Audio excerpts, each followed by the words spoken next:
Hello friends, എല്ലാവർക്കും super കൺമണി സീരിയലിൻ്റെ latest episode റിവ്യൂയിലേക്ക് സ്വാഗതം. അങ്ങനെ കൃഷും കൺമണിയും ബലരാമനാണ് ഈ ആക്രമണത്തിന് പിന്നിലെന്ന് ഉറപ്പിച്ചു പറയുകയാണ്. എന്നാൽ ബലരാമനാണെങ്കിൽ ഞാൻ ഇതൊന്നും ചെയ്തിട്ടില്ല, എനിക്കിതൊന്നും അറിയത്തുപോലുമില്ല എന്ന് പറയുന്നുണ്ടെങ്കിലും കൃഷിനും കൺമണിക്കും തെളിവുകളെല്ലാം ബലരാമനെതിരെ ആയതുകൊണ്ട് ഒട്ടും തന്നെ ബലരാമൻ പറഞ്ഞതിൽ വിശ്വാസമാവുന്നില്ല.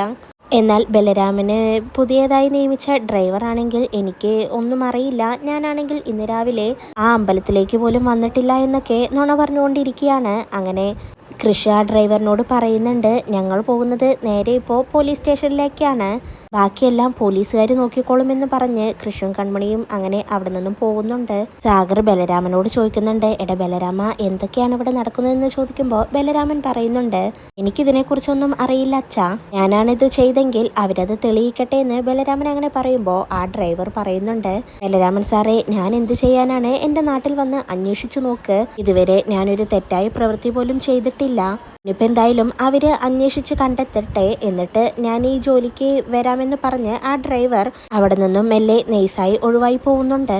പിന്നീട് ബലരാമനും കൃപയും അകത്തേക്ക് പോവുകയാണ്. സുജുവും സാഗറും അങ്ങനെ സംസാരിച്ച് നിൽക്കുന്നുണ്ട്. സാഗർ കൃഷും കൺമണിയും ഇത്രയ്ക്കും ഉറപ്പിച്ചു പറയുമ്പോൾ അതിലെന്തോ ഒരു സത്യമുണ്ടെന്ന് തോന്നുന്നില്ലേ, എനിക്കെന്തോ ആ ഡ്രൈവറെ കണ്ട് പന്തികേട് തോന്നുന്നു എന്ന് സുജു അങ്ങനെ പറയുമ്പോൾ സാഗർ പറയുന്നുണ്ട്, നമ്മളൊന്നും ഊഹിച്ച് പറയണ്ട, ഇന്നത്തെ കാലത്ത് തെളിവുകൾ ഉണ്ടെങ്കിലേ സത്യങ്ങൾ പുറത്തു വരൂ, നമുക്കെന്തായാലും നോക്കാമെന്ന് പറഞ്ഞ് സാഗർ അകത്തേക്ക് പോവുകയാണ്. സാഗറിന്റെ വീട്ടിലുണ്ടായ പ്രശ്നങ്ങളെല്ലാം അറിഞ്ഞ് മാനസിയും ജയമോഹനും ആകെ സന്തോഷത്തിലാണ്. ഇനിയിപ്പോൾ കൃഷും ബലരാമനും തമ്മിൽ നല്ലൊരു യുദ്ധം തന്നെയായിരിക്കും നടക്കാൻ പോകുന്നതെന്ന് മാനസ് അങ്ങനെ പറയുമ്പോൾ ജയമോഹൻ പറയുന്നുണ്ട്, ഞാൻ ആദ്യം കരുതിയത് ഇതൊരു നിസാര ഐഡിയ ആണെന്നാണ്, പക്ഷേ നമുക്കനുകൂലമായി ഇത്ര പെട്ടെന്ന് ഇങ്ങനൊരു റിസൾട്ട് ഉണ്ടാവുമെന്ന് ഞാൻ കരുതിയില്ലെന്ന് ജയമോഹൻ പറയുന്നുണ്ട്. കൃഷി പോലീസ് സ്റ്റേഷനിൽ പോയി കേസ് കൊടുത്തു കഴിഞ്ഞാൽ ബലരാമന് ഒരു അന്വേഷണം വന്നാൽ എനിക്ക് അച്ഛൻ്റെ ഒരു ഹെൽപ്പ് വേണ്ടി വരും, പോലീസുകാരെ സ്വാധീനിക്കണം, നിർബന്ധമായും ബലരാമനെ അറസ്റ്റ് ചെയ്യിപ്പിക്കണം, പറ്റുമെങ്കിൽ പോലീസ് സ്റ്റേഷനിലിട്ട് ക്രൂരമായി ഒരു ദിവസം മർദ്ദിക്കണം, അങ്ങനെ സംഭവിച്ചു കഴിഞ്ഞാൽ പിന്നീട് ഒരിക്കലും ബലരാമനും കൃഷും ഒന്നു ചേരില്ല എന്നങ്ങനെ മാനസ് പറയുമ്പോൾ ജയമോഹൻ പറയുന്നുണ്ട്, നിന്റെ ബുദ്ധി അപാരം തന്നെ മോളെ, ചില നേരത്തെ എന്നേക്കാൾ ബുദ്ധിയാണ് നിനക്കെന്ന് അങ്ങനെ പറയാണ്. അങ്ങനെ അവർ സംസാരിച്ചുകൊണ്ടിരിക്കുമ്പോഴാണ് അങ്ങോട്ടേക്ക് വരുൺ വരുന്നത്.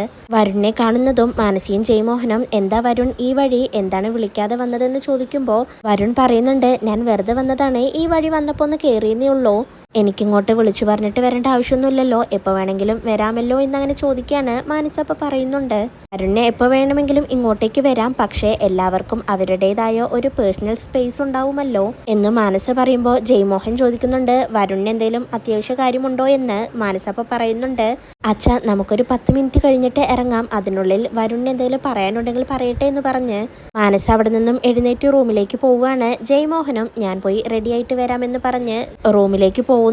അവരുടെ സംസാരം അത്ര പന്തിയില്ലെന്ന് വരുണിന് അപ്പം തന്നെ മനസ്സിലാവുകയാണ്. അപ്പോഴാണ് അങ്ങോട്ടേക്ക് ഹേമ വരുന്നത്. ഹേമ എന്നിട്ട്, ആ വരുണോ, നീ എന്താ അവിടെ എന്ന് ചോദിക്കുകയാണ്. വരുൺ അപ്പം പറയുന്നുണ്ട്, അല്ല ആൻറ്റി, ഞാൻ ഇങ്ങോട്ടേക്ക് വരുന്നത് ആൻറ്റിക്ക് അത്ര ഇഷ്ടമല്ലല്ലോ, ഇപ്പോൾ മറ്റുള്ളവർക്കും ഇഷ്ടമല്ലെന്ന് തോന്നുന്നു, എന്നോട് ഞാനൊരു കാര്യം ചോദിക്കാം, ഒന്നും തോന്നരുത്, അങ്കിളും മാനസിയെല്ലാം എന്നെന്താണിപ്പോൾ പെട്ടെന്ന് ഒഴിവാക്കുന്നത്, അതിൻ്റെ കാരണം എന്താണെന്ന് അവരെപ്പോഴെങ്കിലും പറഞ്ഞിട്ടുണ്ടോ എന്ന് ചോദിക്കുമ്പോൾ ഹേമ പറയുന്നുണ്ട്, ഞാൻ അതൊന്നും അന്വേഷിക്കാൻ പോവാറില്ല, എൻ്റെ ഈ വീട്ടിലെ സ്ഥാനം എന്താണെന്നൊക്കെ വരുണിന് നല്ലതുപോലെ അറിയാവുന്നതല്ലേ, വരുൺ എന്തായാലും ഇരിക്കെ, ഞാൻ ചായ എടുക്കാമെന്ന് പറഞ്ഞ് ഹേമ അടുക്കളയിലേക്ക് പോവുകയാണ്. പിന്നീട് കൃഷും കൺമണിയും പോലീസ് സ്റ്റേഷനിലേക്ക് പോകുന്ന വഴി അങ്ങനെ സംസാരിച്ചുകൊണ്ട് പോവുകയാണ്. കൃഷപ്പ കൺമണിയോട് പറയുന്നുണ്ട്, കൺമണി, കേസ് കൊടുത്തു കഴിഞ്ഞാൽ എന്തായാലും തെളിവുകൾ ഉള്ളതിനാൽ പോലീസുകാരെ ബലരാമേട്ടനെ അറസ്റ്റ് ചെയ്യും, പക്ഷേ അത് അമ്മയ്ക്ക് സഹിക്കാനാവില്ല, ഏട്ടനെ അറസ്റ്റ് ചെയ്തുകൊണ്ട് പോയാൽ അമ്മയുടെ മനസ്സ് വേദനിക്കും, അതെനിക്ക് കണ്ടു നിൽക്കാനാവില്ല, എത്രയ്ക്കായാലും ബലരാമേട്ടൻ എൻ്റെ കൂടപ്പിറപ്പല്ലേ, എന്തായാലും നമുക്ക് ഈ കേസ് വേണ്ടെന്ന് വെക്കാം, ഏട്ടനോട് നമുക്ക് പൊറുക്കാം, നീ കാര്യം വിട്ടേക്കെന്ന് പറഞ്ഞ് കൃഷി അവിടെ നിന്ന് സങ്കടപ്പെട്ട് അങ്ങനെ പോവുകയാണ്. പിന്നീട് മാനസിയും ജയമോഹനും വരുണിനോട് ദേഷ്യപ്പെടുകയാണ്. കുറേ നേരമായല്ലോ വരുൺ, തനിക്ക് എന്തെങ്കിലും പറയാനുണ്ടെങ്കിൽ പറയേ, തനിക്ക് എന്തെങ്കിലും പ്രോബ്ലം ഉണ്ടോ, എന്തെങ്കിലും സാമ്പത്തിക ആവശ്യങ്ങളുണ്ടോ, എന്തുണ്ടെങ്കിലും പറയേന്ന് മാനസിയും ജയമോഹനും അങ്ങനെ വരുണിനോട് പറയുന്നുണ്ട്. വരുൺ അപ്പോൾ തിരിച്ചു പറയുകയാണ്, അല്ല, കുറച്ച് ദിവസം വരെ നമ്മൾ സംസാരിച്ചിരുന്നത് എങ്ങനെ കൃഷ്ണനെയും കൺമണിയെയും തകർക്കാമെന്നായിരുന്നു. മല്ലികയിൽ എന്നെ കൂടി ചേർക്കുന്നതിനെ കുറിച്ചായിരുന്നു സംസാരിച്ചിരുന്നത്. ഇപ്പം എന്താ അതിലൊരു മാറ്റമെന്നങ്ങനെ ചോദിക്കുമ്പോൾ ജയമോഹൻ പറയുന്നുണ്ട്, ഞാനിപ്പോഴും അത് ചിന്തിച്ചുകൊണ്ടിരിക്കുകയാണോ? ഈ ബിസിനസ്സും കാലാവസ്ഥയും ഒരുപോലെയാണ് വരുണേ, എപ്പോൾ വേണമെങ്കിലും മാറ്റം വരാം എന്നങ്ങനെ ജയമോഹൻ പറയാണ്. അപ്പോഴേക്കും വരുണിന് ചായയുമായി ഹേമ വരുന്നുണ്ട്. മാനസപ്പോ ഹേമയോട് ദേഷ്യപ്പെടുകയാണ്. ഇപ്പം എന്തിനാ ചായയൊക്കെ ആയിട്ട് വന്നത്? അതിൻ്റെ ഒന്നും ആവശ്യമില്ലെന്ന് പറയാണ്. അങ്ങനെ വരുൺ ചായ കുടിച്ചുകൊണ്ടിരിക്കുമ്പോൾ ജയമോഹൻ പറയുന്നുണ്ട്, വരുൺ കുറച്ചു കാലം വരെ നമ്മൾ നല്ല സൗഹൃദ ബന്ധത്തിലായിരുന്നു. ഇപ്പം അങ്ങനെയില്ല. കാര്യങ്ങൾ തുറന്നു പറയുന്ന ശീലക്കാരനാണ് ഞാൻ. മുന്നേ നമ്മൾ ബിസിനസ് പരമായിട്ടുള്ള കാര്യങ്ങൾ സംസാരിച്ചിട്ടുണ്ടാവാം, കുടുംബപരമായിട്ടുള്ളതും ഉണ്ടാവാം. പക്ഷേ ഇനി അങ്ങനെ ഉണ്ടാവില്ല. അലികയിൽ ഒരു ഷെയർ ഹോൾഡർ ആവുന്നതിനെ കുറിച്ച് വരുൺ ഇനി ചിന്തിക്കണ്ട എന്നങ്ങനെ ജയമോഹൻ പറയാണ്. മാനസപ്പ പറയുന്നുണ്ട്, ഒരു കാര്യം കൂടി, ഇന്നത്തെ പോലെ വരുണിനി ഇവിടെ വന്ന് കയറി ഇറങ്ങുന്ന ശീലം നല്ലതല്ല. ഇത് ഞങ്ങളുടെ വീടാണ്, ഇവിടെ ആരൊക്കെ വരണം വരണ്ട എന്ന് തീരുമാനിക്കുന്നത് ഞങ്ങളാണ് എന്ന് മാനസ പറയുമ്പോൾ വരുൺ പറയുന്നുണ്ട്, പുതിയ ആൾക്കാർ വന്നു തുടങ്ങിയതുകൊണ്ടായിരിക്കുമല്ലേ ഈ മാറ്റം. എടി മാനസേ, നീ എന്താ വിചാരിച്ചത് ഞാനൊരു മണ്ടനാണെന്നോ? എൻ്റെ അച്ഛൻ സമ്പാദിച്ചതും ഞാൻ ഉണ്ടാക്കിയതെല്ലാം പല വഴി കൂടെയും ഒഴുകിപ്പോയിട്ടുണ്ട്. പക്ഷേ ഇതൊന്നും എനിക്കൊരു പ്രശ്നമേ അല്ല.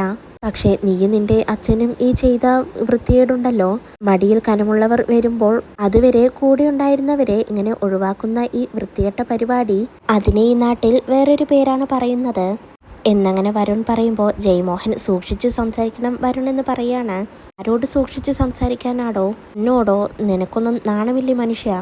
സത്യത്തിൽ എന്താണ് നിങ്ങളുടെ നേട്ടം? ഇവളെ പോലെ ഒരുത്തി പുറത്തിറങ്ങി എന്നെ പോലുള്ളവന്മാരോട് സംസാരിക്കുക, അവരെ നിങ്ങളുടെ അടുത്തേക്ക് കൊണ്ടുവന്ന് അവൻ്റെ അടുത്ത് എന്തൊക്കെയുണ്ടോ അതെല്ലാം ഊറ്റിയെടുക്കുക, എന്നിട്ട് അടുത്തയാളെ തേടി പോവുക. ഈ പരിപാടിയല്ലേ നിങ്ങൾ ചെയ്യുന്നത്? താനും തൻ്റെ ഈ മോളും ചെയ്യുന്ന ഈ പണിയുടെ പേരെന്താടോ? അറിയടി മാനസേ, നീ നിൻ്റെ അച്ഛനും എന്നെ ഒരുപാട് നടത്തിയിട്ടുണ്ട്. അതിന് ചിലവായ കാശൊന്നും ഞാൻ കണക്ക് വെച്ചിട്ടില്ല. ഇങ്ങനെ ഓരോ നേരത്ത് ഓരോ പ്ലാനുകൾ നിന്റെ മനസ്സിൽ വരും, കൃഷ്ണനെയും കൺമണിയെയും ചതിക്കാൻ. അവസാനം അതിൽ നിന്നെല്ലാം അടി കിട്ടുന്നത് എനിക്കും. ഇതൊന്നും നിന്റെ കണക്കിൽ പെടില്ലേ മാനസ എന്ന് വരുൺ അങ്ങനെ ചോദിക്കുകയാണ്. ജയമോഹനാണെങ്കിൽ ദേഷ്യം വന്ന് വരുണിന്റെ ഷർട്ടിന് കുത്തിപ്പിടിക്കുകയാണ്. എന്നിട്ട് തലങ്ങും വിലങ്ങും വരുണിനെ ഇട്ട് അടിക്കുന്നുണ്ട്. അങ്ങനെ ജയമോഹൻ വരുണിനെ തല്ലിച്ചതച്ച് ആട്ടിയിറക്കി അവിടുന്ന് വിടുകയാണ്. എന്നിട്ട് മാനസിയും ജയമോഹനും നിന്നെ ഞങ്ങളുടെ കൺമുന്നിൽ കണ്ടുപോകരുതെന്ന് പറയുന്നുണ്ട്. അങ്ങനെ വരുൺ അവിടെ നിന്ന് പോവുകയാണ്. ഹേമയാണെങ്കിൽ ഇതെല്ലാം കേട്ടുകൊണ്ട് ജയമോഹനോടും മാനസിയോടും പറയുന്നുണ്ട്, വരുൺ പറഞ്ഞതെല്ലാം നിങ്ങൾക്ക് രണ്ടുപേർക്കും ഓർമ്മയിൽ ഉണ്ടാവണം. നിങ്ങൾ ഈ ചെയ്തു കൂട്ടുന്നതിൻ്റെ പേരെന്താണെന്നാണ് അവൻ ചോദിച്ചത്, അതിന് പലരും നിങ്ങളോട് ചോദിച്ചിരിക്കും എന്നും പറഞ്ഞ് ഹേമയും അകത്തേക്ക് പോവുകയാണ്. പിന്നീട് സൂജു അങ്ങനെ സങ്കടപ്പെട്ടുകൊണ്ട് പുറത്തിരിക്കുകയാണ്. അപ്പോഴാണ് ബലരാമൻ പുറത്തേക്ക് വരുന്നത്. സൂജു ബലരാമനോട് ചോദിക്കുന്നുണ്ട്, ബലരാമ, ഇതിൻ്റെ എല്ലാം സത്യം എന്താണെന്ന് എനിക്കറിയണം. കൃഷ്ണനും കൺമണിയും പറഞ്ഞതിൽ എന്തെങ്കിലും വാസ്തവമുണ്ടോ? നീയാണോ അത് ചെയ്തതെന്ന് സൂജു അങ്ങനെ ചോദിക്കുമ്പോൾ ബലരാമൻ പറയുന്നുണ്ട്, സത്യം തെളിയിക്കാനല്ലേ കൃഷ് പോയിരിക്കുന്നത്. അവര് എന്താണ് തെളിയിക്കുന്നത് നോക്കട്ടെ, എന്നിട്ട് ഞാൻ ഹാജരാവാം എന്നങ്ങനെ പറയാണ്. അപ്പോഴേക്കും അങ്ങോട്ടേക്ക് സാഗറും കൃപയും വരുന്നുണ്ട്. ബലരാമൻ എന്നിട്ട് വീണ്ടും പറയുന്നുണ്ട്, വേണമെങ്കിൽ നമുക്ക് ക്ഷേത്രത്തിൽ പോയി ഒന്നുകൂടി അന്വേഷിക്കാം. ഞാൻ ഈ കുറ്റം ചെയ്തിട്ടില്ല. മാനസിയും ജയമോഹനും ശത്രുക്കളാണ് നിങ്ങളുടെ, അതുകൊണ്ട് അവർ ചെയ്തിട്ടുണ്ടാവാം. ഞാനിപ്പോൾ അവരുടെ കൂടെ ഉള്ളത് കൊണ്ട് എന്നെയും നിങ്ങൾക്ക് സംശയിക്കാം. പക്ഷേ ഞാനത് ചെയ്തിട്ടില്ല. കൃഷ് യഥാർത്ഥ കുറ്റവാളികളെ കണ്ടുപിടിക്കാനല്ല, എന്നെ കുറ്റക്കാരനാക്കാനാണ് നോക്കുന്നത്. ഞാൻ ഇവിടെ വരുന്നതും നിങ്ങളോട് സംസാരിക്കുന്നതെല്ലാം കൃഷിന് മുടക്കണം. അതാണ് അവരുടെ അജണ്ട. ഇനി ഞാനാണ് തെറ്റ് ചെയ്തതെന്ന് നിങ്ങളും വിശ്വസിച്ചിട്ടുണ്ടെങ്കിൽ നിങ്ങളും പോയി തെളിവ് കൊടുക്ക്. എന്നെ ജയിലിൽ അടക്കിയെന്ന് പറഞ്ഞ് ബലരാമൻ അവിടെ നിന്ന് പോകുന്നുണ്ട്. പിന്നീട് സാഗർ പറയുന്നുണ്ട്, ആരെ വിശ്വസിക്കണം ആരെ വിശ്വസിക്കണ്ടെന്ന് എനിക്കറിയുന്നില്ല, എന്ത് ചെയ്യും നമ്മളെന്ന് അങ്ങനെ ചോദിക്കുമ്പോൾ സുജു പറയുന്നുണ്ട്, എന്തായാലും പോലീസുകാർ ആരാണ് കുറ്റവാളി എന്ന് കണ്ടുപിടിക്കട്ടെ, കുറ്റം ചെയ്തവർക്ക് എന്തായാലും ശിക്ഷ കിട്ടണം എന്നങ്ങനെ സുജു പറയുന്നുണ്ട്. അതിനുശേഷം വീട്ടിലെത്തിയ കൺമണിയോട് ധനലക്ഷ്മിയും ശാന്തമ്മയും കൂടി ഫിനാൻസ് ഓഫീസിലെ ആ മാനേജർ വന്നതിനെ കുറിച്ച് ചോദിച്ചു വഴക്കുണ്ടാക്കിക്കൊണ്ടിരിക്കുകയാണ്. അവരങ്ങനെ പറഞ്ഞ് കാട് കയറുന്ന സമയത്ത് കൺമണി പറയുന്നുണ്ട്, മതി നിർത്ത്, ഇനി ഇതിനെക്കുറിച്ച് ഇവിടെ ഒരു സംസാരം വേണ്ട. അച്ഛനെ നിങ്ങൾ വിശ്വസിക്കണ്ട. പക്ഷേ അച്ഛൻ കടമെടുത്ത ആ തുക മാസം ഞാൻ അടച്ചോളാം. നിന്നെ എന്ത് റിസ്ക് എടുത്തിട്ടാണെങ്കിലും ഞാൻ അടച്ചോളാം. ഇതിനെ ചൊല്ലി ഇന്നിവിടെ ഒരു സംസാരം ഉണ്ടാവരുത്. അയൽപ്പക്കത്ത് പോയിട്ട് ഇതിനെക്കുറിച്ച് സംസാരിക്കരുത്. വെറുതെ ഞങ്ങളെ നാണം കെടുത്തരുത് എന്നങ്ങനെ കൺമണി കൈകൂപ്പിക്കൊണ്ട് സംസാരിക്കുകയാണ്. ഇത് കേട്ട് മറുത്തൊന്നും പറയാതെ ശാന്തമ്മയും ധനലക്ഷ്മിയും ഉള്ളിലേക്ക് കയറി പോകുന്നുണ്ട്. ഇതോടെയാണ് ഇന്നത്തെ എപ്പിസോഡ് അവസാനിക്കുന്നത്.